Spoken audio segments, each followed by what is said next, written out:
to Lone Wolf 368, glad you could join me. Today we're going to be talking about Apple and their iconic logo. The real story behind one of the most powerful symbols in tech. Few logos on earth are instantly recognisable as Apple's bitten apple. You can spot it from across a room, on the back of a phone, a laptop, storefront or even a billboard, without the company name attached. And that raises an obvious question. Why does the Apple logo have a bite taken out? Over the decades, this small design detail has sparked countless rumours, symbolic interpretations and conspiracy-level theories. Some are poetic, some are tragic, some are clever, but most are simply wrong. Today we're cutting through the myths and breaking down the true origin, meaning and design logic behind Apple's iconic logo, and why that tiny bite helped shape one of the most powerful brands in history. Welcome to Lone Wolf 368 for all your tech, music, and news items. Join the ever-increasing wolf pack and be part of the community. When Apple Computer Company was founded in 1976, its first logo looked nothing like what we know today. The original logo depicted Sir Isaac Newton sitting beneath an apple tree, with an apple hanging overhead, a clear reference to the discovery of gravity and human enlightenment through knowledge. While actually clever, the logo had major flaws. It was far too complex to scale down, impossible to recognise at small sizes, difficult to reproduce on products, and completely unsuitable for modern branding. Steve Jobs quickly realised that if Apple wanted to compete in the consumer electronics market, it needed something simple, bold and instantly recognisable. That realisation led to the complete redesign.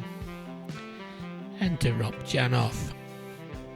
In 1977, Apple hired graphic designer Rob Janoff, who was tasked with creating a logo that would be instantly identifiable, work out very small sizes, look clean on products and packaging, feel friendly, modern and human.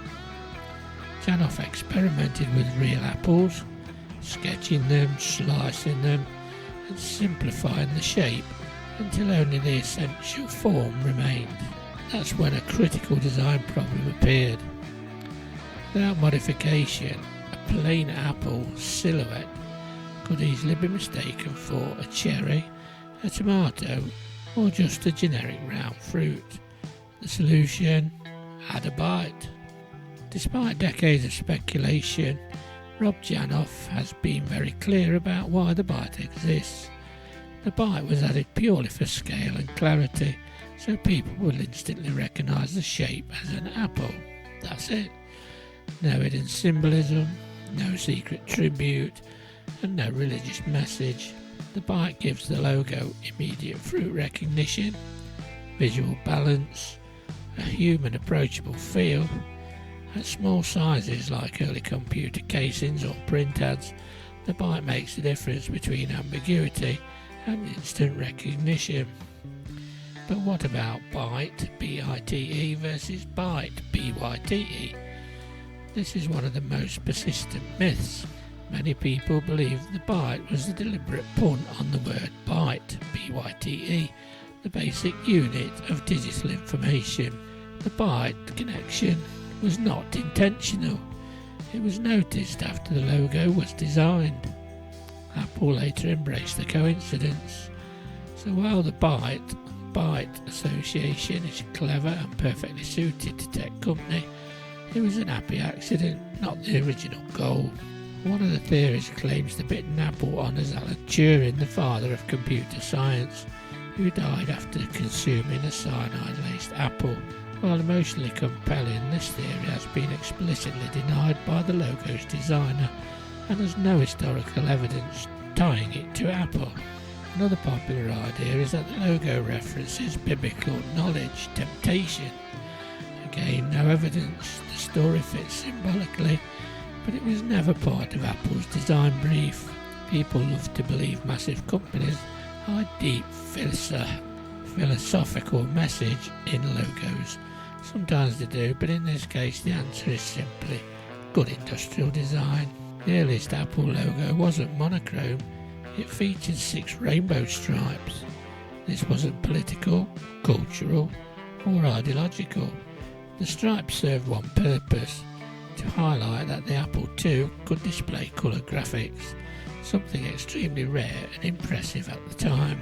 As Apple's brand manufactured the logo evolved into black, white, chrome, glass-like finishes, but the bite never disappeared because it had become essential to the brand's identity. From a branding perspective, the Apple logo succeeds because it is simple, scalable, emotionally neutral but friendly, and instantly recognisable, free of literal tech imagery. No wires, no circuits, and no text. The bite subtly humanises the logo. An apple that's already been tasted, it feels personal, not corporate. That's no accident. The bite exists for clarity and recognition, not symbolism. Myths about Alan Turing and biblical references are false. The bite connection was unintentional but fortunate. The logo's simplicity is a major reason for Apple's branding success. Sometimes the smartest design choices are the most practical ones. So, I hope you've enjoyed this bit of knowledge about the Apple logo.